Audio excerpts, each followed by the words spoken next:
They tell you this exhaustion is normal. They tell you this emptiness is the price of survival. They tell you that if you are tired, anxious, and broken by the end of the day, it is because you are not disciplined enough, ambitious enough, grateful enough. But I tell you this, a society that drains the life from those who sustain, it is not natural, it is violent. A system that consumes human beings to produce profit is not rational, it is predatory. And a world where work hollows out the worker is not freedom, it is domination. Work was supposed to fulfill you. It was meant to be the conscious expression of human creativity, the active shaping of the world by human hands and minds. Yet under the present order, work has been turned against the worker. What should affirm your humanity now negates it. What should connect you to others now isolates you. What should give meaning to life now leaves you empty, numb, and replaceable. This is not an accident. This is not a moral failure of individuals. This is the direct consequence of a social system built on exploitation. Under capitalism, labor does not belong to the worker. The product of your hands is taken from you.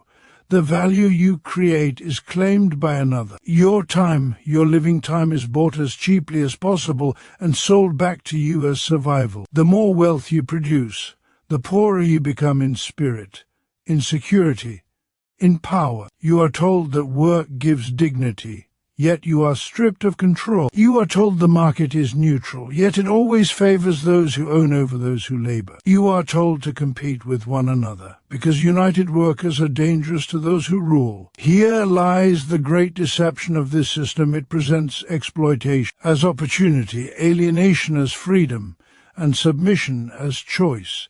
The worker becomes a stranger to their own labor. The act of working is no longer self-expression, but self-denial. The factory, the office, the platform, the warehouse, these are not spaces of fulfillment, but sites of extraction. The worker does not work to live, the worker lives to work. And when the body is exhausted and the mind is drained, the system demands more hours, more speed, more sacrifice, while offering less security, less meaning, less hope. This is what it means to be alienated from the product of your labor, alienated from the act of labor itself, alienated from your fellow workers, turned into rivals, and alienated from your own human potential. You are reduced from a full human being into a function, a cost, a statistic. And yet, this system survives only because it convinces you that it is eternal. They say this is the only way society can function. They say hierarchy is natural, inequality inevitable, exploitation unavoidable. They tell the worker to be patient, to work harder, to wait for a future that never arrives. They glorify suffering as virtue and call obedience responsibility. They build ideologies to justify their wealth and blame the poor for their poverty.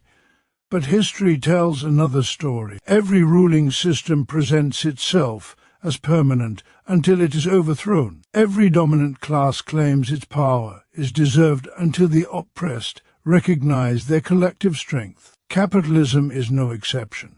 It is not the end of history. It is a stage in it. And like all systems built on contradiction, it carries within itself the seeds of its own collapse. For capitalism depends on labor, yet it degrades labor. It depends on workers, yet it impoverishes them. It requires cooperation, yet enforces competition.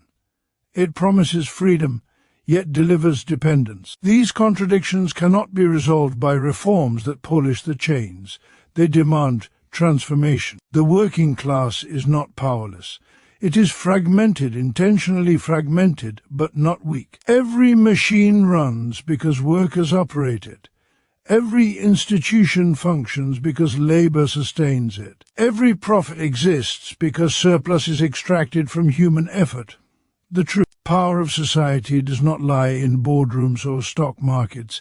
It lies in the collective labor of millions. But power must be recognized to be used. The greatest weapon of the ruling class is not the police, the law, or the army. It is isolation. As long as workers see their suffering as personal failure rather than social condition, resistance remains impossible. As long as one worker competes against another for survival, the system remains secure. As long as exploitation is individualized, solidarity is delayed. This is why consciousness matters. Not abstract awareness, but class consciousness, the understanding that your struggle is shared, that your exhaustion is structural, that your enemy is not another worker, but the system that profits from your division. When workers begin to see themselves as a class rather than as isolated individuals, the foundation of exploitation begins to crack. When they organize, when they refuse to accept misery as destiny, when they demand control over the conditions of their labor, history shifts. The liberation of the working class cannot be granted from above. It cannot be gifted by benevolent elites or solved by moral appeals to profit-driven institutions. It must be achieved by the workers themselves through collective action, organization, and the reclaiming of social power. A society worthy of humanity is one where work serves human development, not profit, where production is organized for need, not accumulation, where the worker is not an instrument but a participant, where the wealth created by many is owned and governed by many, where no one must sell their life merely to survive. This is not utopia. It is the logical conclusion of human struggle against domination. Work was supposed to fulfill you, not empty you. The fact that it empties you is proof that the system is broken, and what is broken by human hands can be rebuilt by human hands. Do not ask how long you must endure. Ask instead how long the system can survive. Once workers refuse to carry it, organize, educate, unite. Reclaim your labor, your dignity, and your future. History moves when the oppressed stand together, and it is waiting for you to rise. Under capitalism, work no longer belongs to the worker in any meaningful sense. What appears as a voluntary exchange between labor and wage conceals a deeper process of separation, in which the worker is systematically estranged from the very activity that defines human existence. Labor, which should be the conscious transformation of the world according to human purpose, becomes an external force imposed upon the worker, something endured rather than lived. The worker does not affirm themselves through work, but denies themselves, feeling at home only outside of it, while within it they feel diminished, reduced, and powerless. This estrangement is not psychological but material, rooted in the organization of production itself. The first rupture occurs between the worker and the product of their labor. What the worker creates does not belong to them. It confronts them as an alien object, owned and controlled by another. The more the worker produces, the more powerful this alien world becomes, and the poorer the worker grows in relation to it. The product embodies the worker's time, energy, and creative capacity, yet it stands opposed to them, as capital, as something that can dominate them, discipline them, and ultimately replace them. In this way, the worker's own activity solidifies into a force that rules over them, turning human effort into an instrument of human subjugation. The second rupture takes place within the act of labor itself. Work is no longer the free expression of human potential, but a compulsory means of survival. The worker labors not because the activity is fulfilling, but because failure to do so means deprivation. Time at work is not experienced as living time, but as something lost, sold, and consumed. The rhythm, speed, and content of labor are dictated by profit, not by human need or creativity. The worker's body is disciplined, their mind fragmented, their attention commodified. Labor becomes mechanical repetition, draining rather than developing human capacities, leaving the worker exhausted rather than enriched. This alienation extends beyond the individual to the social realm. Capitalism turns workers into competitors rather than collaborators, fragmenting them into isolated units struggling against one another for wages, security, and recognition. Collective labor produces immense social wealth, Yet the social character of production is concealed behind private ownership. Workers encounter one another not as comrades engaged in a shared project, but as obstacles within a market that rewards obedience and punishes solidarity. Social bonds are replaced by contracts, cooperation by competition, and shared interests by artificial divisions that serve the ruling class. At its deepest level, alienation reaches into the core of human existence, separating the worker from their own humanity. Human beings are distinguished by their capacity for conscious, purposeful activity, by their ability to imagine, create, and shape the world collectively. Under capitalism, this capacity is suppressed. The worker is reduced to a means of production, valued only insofar as they generate surplus value. Their needs, emotions, and aspirations are subordinated to efficiency and profitability. Life itself becomes secondary to work, while work remains devoid of life. This condition is not the result of greed or cruelty alone, but of structural necessity. Capital must expand, accumulate, and dominate in order to survive. It cannot tolerate workers who control their labor, who find fulfillment in their activity, or who recognize themselves in what they produce. Alienation is therefore not a flaw in the system but its foundation. The emptiness workers feel is the lived experience of exploitation, translated into daily fatigue, anxiety, and loss of meaning. Ideology plays a crucial role in maintaining this condition. Workers are told fulfillment is an individual responsibility, that dissatisfaction is a personal failure rather than a social condition. Success stories are celebrated to mask systemic misery, while structural critique is dismissed as resentment. The language of freedom is used to describe a reality of dependence, where survival requires submission to forces beyond one's control. In this way, alienation is normalized, internalized, and reproduced across generations. Yet alienation also contains within it the possibility of resistance. As work becomes increasingly empty, as insecurity spreads, as the contradiction between human potential and capitalist reality sharpens, the illusion of harmony begins to crack. Workers begin to recognize that their suffering is shared, that their isolation is imposed, that their labor sustains a system that denies them dignity. The realization that alienation is not natural but historical opens the path toward collective awareness,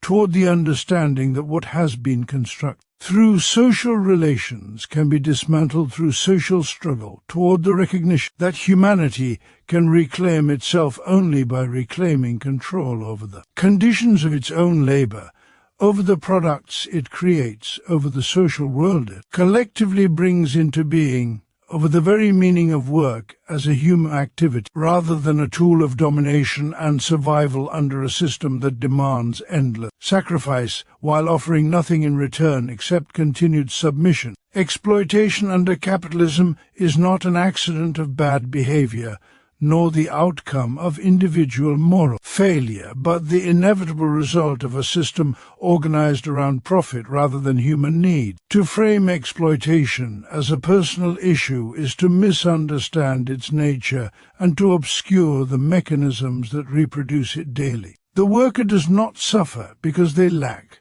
talent, effort, or discipline, but because the structure of society requires a class that sells its labor in order for another class to accumulate wealth. This relation is built into the foundations of production itself, long before any individual enters the workplace. Capitalism rests on a specific social arrangement, the separation of the majority from the means of production. Workers do not own the factories, land, offices, machines, or platforms through which wealth is produced. Possessing nothing but their capacity to work, they are compelled to sell their labor power in exchange for wages. This exchange appears equal on the surface, but beneath it lies a profound imbalance. The wage represents only a portion of the value created by the worker, while the remainder is appropriated by those who own capital. Exploitation arises precisely here, not as theft in the legal sense,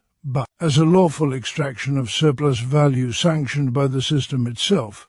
The system demands this extraction in order to function. Capital must grow or perish, and growth depends on unpaid labor. No amount of personal kindness, ethical branding, or managerial reform can eliminate this necessity. Even the most benevolent employer remains bound by competition, forced to reduce costs, increase productivity, and maximize surplus, or risk being displaced. In this way, exploitation is not primarily a question of intention, but of structural compulsion. Individuals act within roles defined by the system, and those roles reproduce inequality regardless of personal character. By presenting exploitation as an individual problem, capitalism shifts responsibility away from social relations and onto isolated workers. When wages stagnate, workers are told to improve themselves. When employment becomes insecure, they are told to adapt. When exhaustion and anxiety spread, they are told to practice resilience. This narrative transforms systemic violence into personal inadequacy, ensuring that frustration is directed inward rather than outward. The worker comes to blame themselves for conditions they did not create and cannot control. This ideological maneuver is essential to maintaining order. If exploitation were widely understood as structural, it would provoke collective resistance. Instead, workers are encouraged to compete against one another, to see success and failure as personal outcomes rather than class realities. One worker's advancement is held up as proof that the system works, even as millions remain trapped in precarity. Exceptional cases are used to conceal general conditions, and hope is weaponized to prevent solidarity. The systemic nature of exploitation becomes most visible in times of crisis. Economic downturns, pandemics, and technological shifts expose how quickly workers are discarded when profits decline. Jobs vanish, protections erode, and livelihoods collapse, not because workers suddenly became less valuable as human beings, but because their labor ceased to be profitable. The same system that demands total commitment from workers withdraws all responsibility the moment accumulation is threatened. This reveals the truth that workers are treated not as ends in themselves, but as expendable inputs. Exploitation also reproduces itself across generations. Children inherit not only the material conditions of their parents, but the social position that determines their access to education, health, and opportunity. Poverty persists not because millions repeatedly fail, but because the system requires a reserve of labor that can be disciplined by insecurity. The myth of equal opportunity obscures the reality of unequal starting points while preserving the legitimacy of outcomes that consistently favor the owning class. Understanding exploitation as systemic does not absolve individuals of ethical responsibility, but it clarifies where meaningful change can occur. Moral appeals alone cannot dismantle relations rooted in ownership and power. As long as production remains organized for profit, exploitation will persist, regardless of how polite or progressive its language becomes. To challenge exploitation, one must challenge the structures that make it normal, legal, and necessary. This recognition has profound consequences for consciousness. When workers grasp that their suffering is shared and structural, shame gives way to clarity, isolation to solidarity, resignation to resistance. The realization that exploitation is not a personal failure but a social condition transforms anger into political awareness and frustration into collective purpose. It reveals that the problem lies not in individual weakness, but in a system that converts human labor into wealth for a few, while denying the many control over the conditions of their own existence, over the value they create, over the direction of society itself, over the possibility of organizing production around human dignity rather than profit. over the chance to live as full human beings rather than as resources consumed by an economic order that depends on their continued dispossession. Capitalism maintains its dominance not merely through economic power, but through a careful social and ideological strategy that fragments the working class while presenting this fragmentation as freedom. It does not rule primarily by force, but by shaping how people understand their own lives, their struggles, and their relationships to one another. By dividing workers along artificial lines and disguising domination as choice, capitalism prevents the emergence of collective power while appearing to uphold individual liberty. The division of workers is not incidental but essential. Capitalism depends on competition, and competition requires separation. Workers are sorted by nationality, race, gender, skill level, employment status, and countless other categories, each turned into a basis for comparison and rivalry. Instead of recognizing their shared dependence on selling labor to survive, workers are encouraged to see one another as threats. Migrant workers are blamed for low wages, unemployed workers are blamed for their poverty, and those slightly better paid are taught to fear losing their fragile advantage. These divisions weaken solidarity and redirect anger away from the system that produces insecurity in the first place. The workplace itself is organized to enforce this isolation. Tasks are fragmented, roles narrowly defined, and workers evaluate individually through metrics that obscure collective contribution. Performance reviews, rankings, and incentives reward obedience and self-promotion rather than cooperation. Even when production is deeply social, the worker experiences it as a solitary struggle. This isolation ensures that exploitation is felt privately rather than understood collectively, preventing workers from seeing their shared position within a broader structure of domination. At the same time, capitalism disguises this domination as freedom. Workers are told they are free because they can choose where to work, how hard to work, and how to sell their labor. Yet this freedom exists only within the narrow confines of necessity. The choice is not between exploitation and dignity, but between one employer and another, one form of precarity and another. Survival itself depends on participation in the market, transforming compulsion into the appearance of voluntary exchange. The worker is free only in the sense that they are free to accept or refuse conditions that are fundamentally non-negotiable. This illusion of freedom is reinforced through ideology. The language of individualism celebrates self-reliance while concealing dependence on wage labor. Success is portrayed as the result of personal merit, while failure is framed as a lack of effort or ambition. Structural barriers disappear from view, replaced by stories of exceptional individuals who rise despite the odds. These narratives function not to inspire liberation, but to legitimize inequality by suggesting that outcomes reflect character rather than power.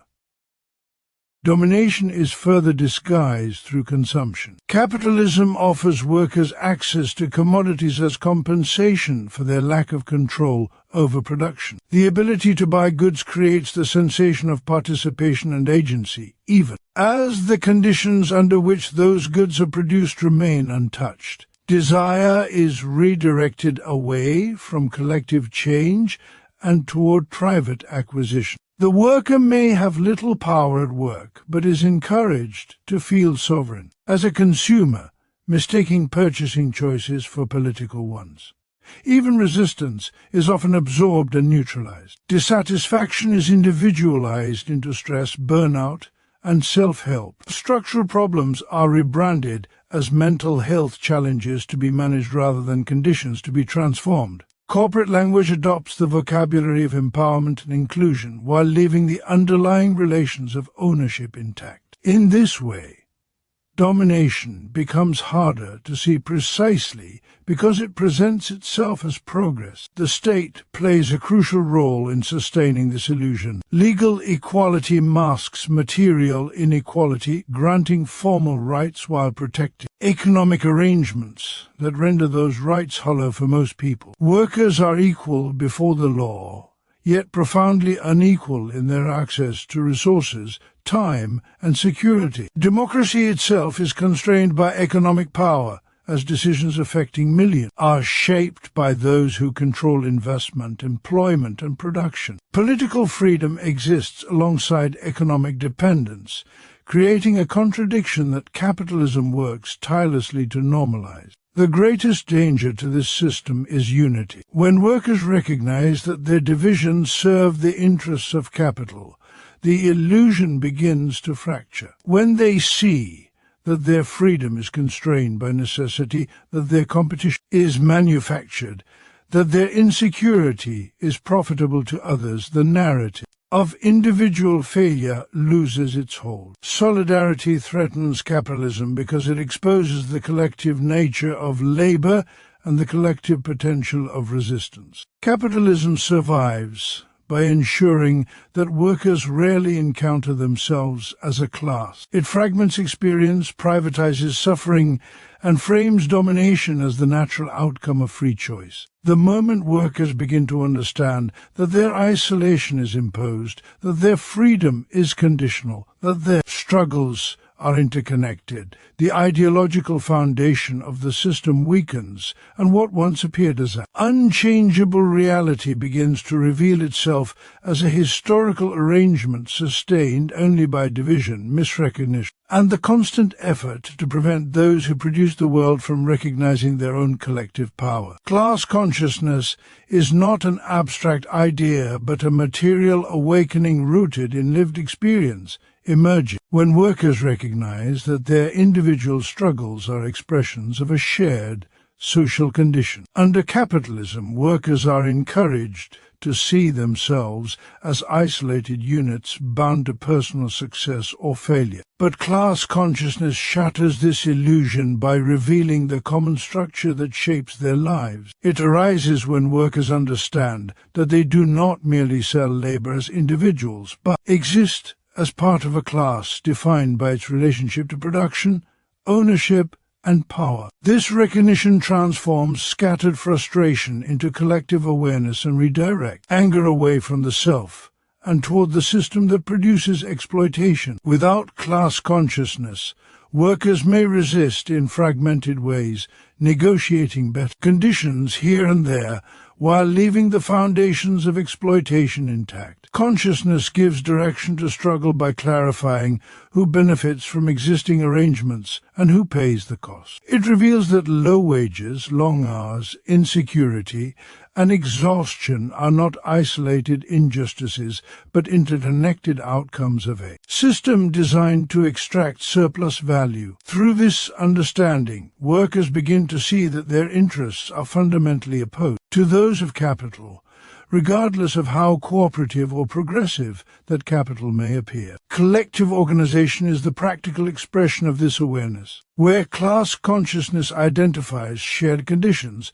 organization turns recognition into power. Alone, the worker is vulnerable, replaceable, and easily disciplined by fear of unemployment or poverty. Together, workers can disrupt the smooth functioning of exploitation. Production depends on coordination, timing, and collective effort, and when workers organize, they gain leverage precisely because they withdraw or redirect that effort. Organization converts dependence into strength by making visible the truth that capital cannot function without labor. The ruling class understands this dynamic well, which is why it invests so heavily in preventing organization. Legal obstacles, union-busting tactics, ideological attacks, and cultural narrative all work to portray collective action as unrealistic, dangerous, or outdated. Workers are told that organization limits freedom,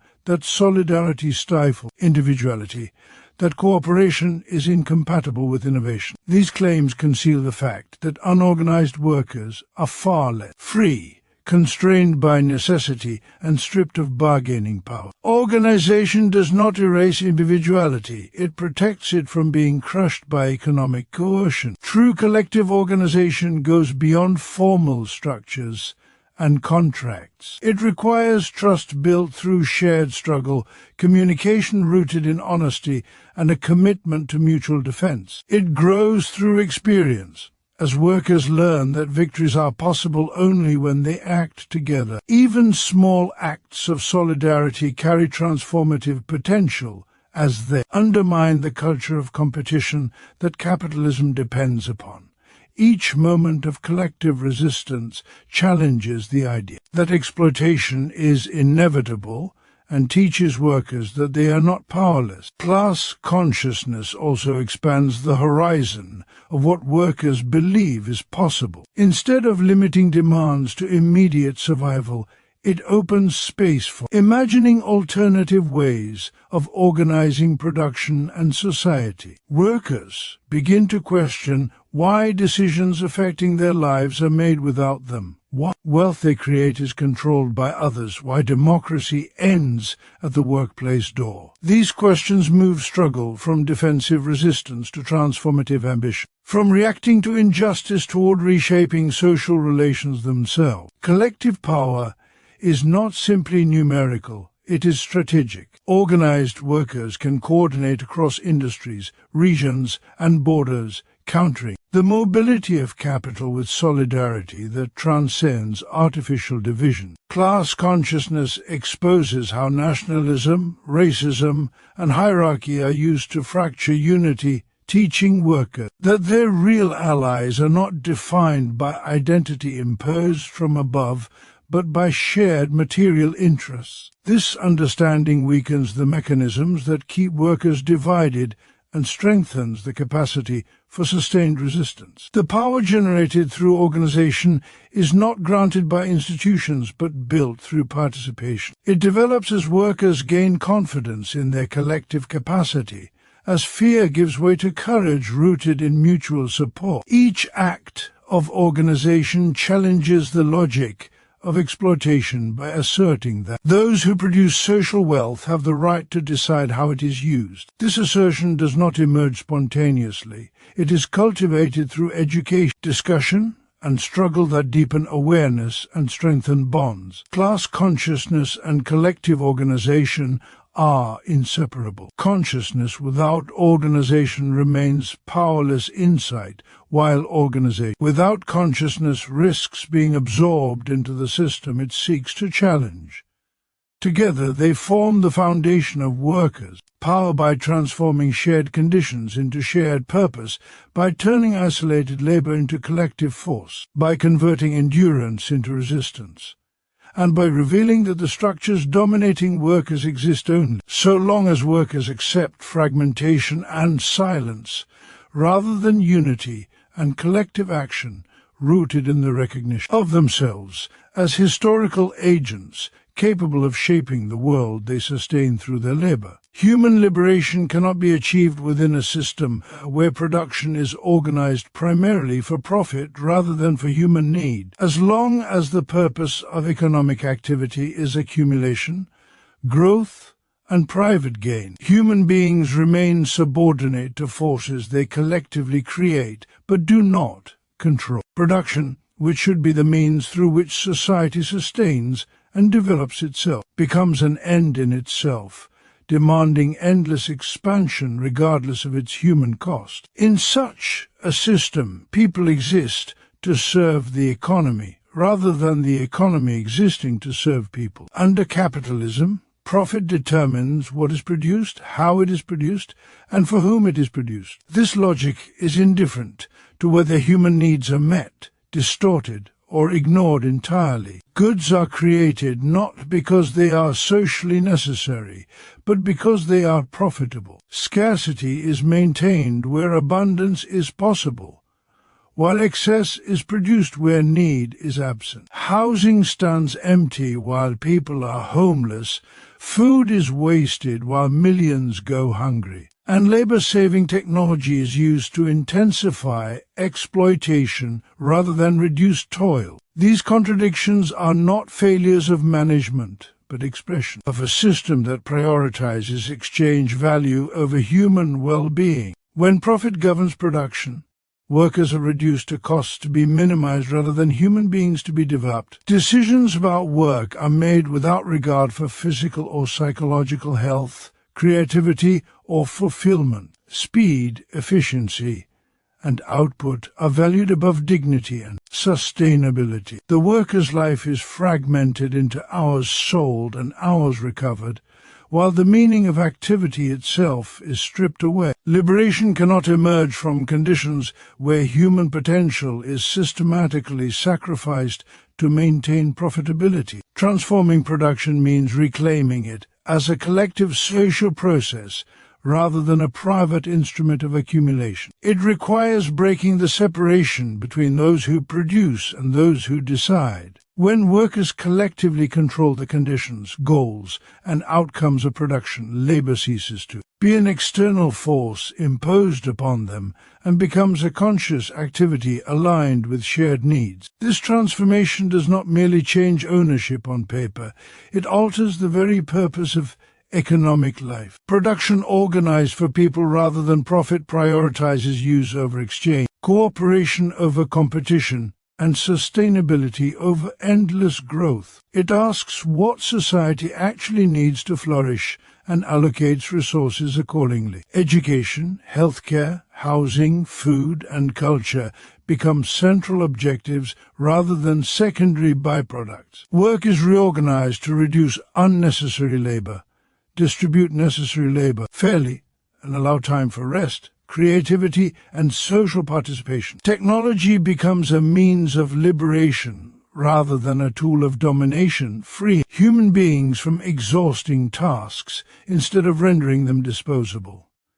Such a transformation also reshapes social relationships. When production is no longer driven by competition for profit, the antagonism between workers diminishes. Cooperation ceases to be enforced by hierarchy and becomes a natural outcome of shared purpose. The artificial divisions that capitalism relies upon lose their function, and solidarity replaces rivalry, and collective planning replaces market chaos. Human beings encounter one another not as obstacles or instruments, but as collaborators in a shared project of social reproduction.